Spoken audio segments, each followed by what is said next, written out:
Assalamualaikum warahmatullahi wabarakatuh. Kenalin, nama aku Nanda dari jurusan Komunikasi dan Penyiaran Islam. Oke, video kali ini aku akan membahas mereview buku mengenai apa itu judulnya.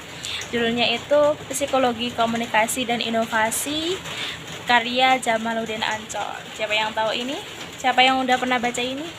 Oke, kita akan bahas tuntas mengenai review apa yang saya baca dari buku ini. Nah, buku ini tuh membahas tentang kaitannya antara pemimpin dan inovasi, menyoroti bagaimana inovasi itu dapat mempengaruhi aktivitas seorang pemimpin. Nah, di sini siapa ini yang suka sekali ikut berorganisasi, terus berbondong-bondong atau punya keinginan besar menjadi pemimpin di sebuah organisasi. Nah, ini pentingnya inovasi di sini apa sih? Ditekankan bahwa kesuksesan mengajak pembaca yang membaca buku ini itu memahami bahwa inovasi itu adalah kunci mengatasi kelemahan dan struktur organisasi yang yang kaku gitu loh. Yang kaku. Nah, oleh karena itu inovasi sendiri itu harus terus dilakukan untuk meningkatkan daya saing antar organisasi. Terus ulasan dan apresiasi yang dapat saya ambil dari buku ini itu adalah mendapatkan apresiasi baik di dalam seminar itu terdapat 150 peserta dari banyaknya kalangan. Itu ulasan dari beberapa ulasan yang pernah membaca buku ini. Untuk formatnya buku ini sendiri itu terdapat 257 halaman yang dilengkapi dengan ilustrasi yang mudah dipahami. Nah, psikologi kepemimpinan ini dan inovasi ini itu menjelaskan bahwa untuk menekankan bahwa inovasi dan kepemimpinan ini mencakup untuk meningkatkan aktivitas pemimpin. Nah, apa sih kalimat yang ada di dalam buku itu yang saya ambil, yaitu kesuksesan di masa lalu itu tidak menjamin kesuksesan di masa depan. Nah, inovasi harus terus dilakukan untuk meningkatkan daya saing.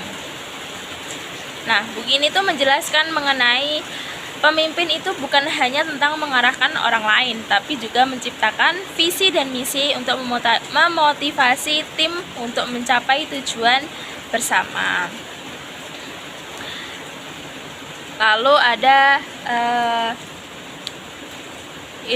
inovasi dalam berorganisasi.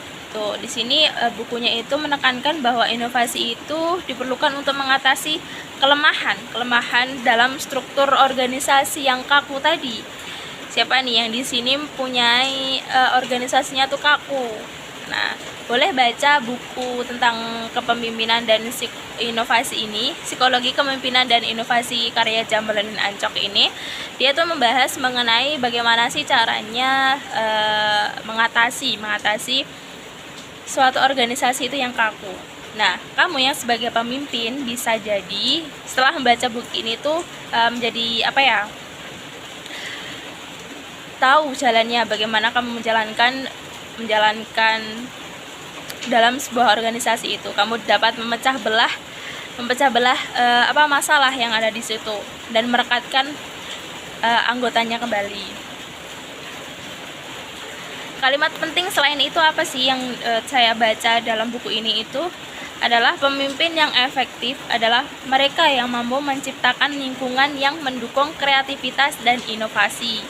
Lalu ada lagi, kepemimpinan yang baik tidak hanya mengandalkan otoritas, tetapi juga kemampuan untuk menginspirasi dan memperdayakan orang lain.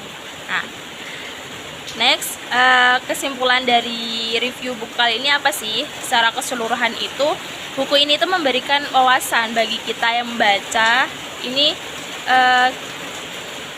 apalagi untuk kaum muda sekarang yang berbondong-bondong yang ingin merebut jabatan atas sebagai pemimpin ya. Ini tuh bisa jadi bisa dimanfaatkan untuk mendorong inovasi dalam organisasi. Nah, buku ini juga menjadi panduan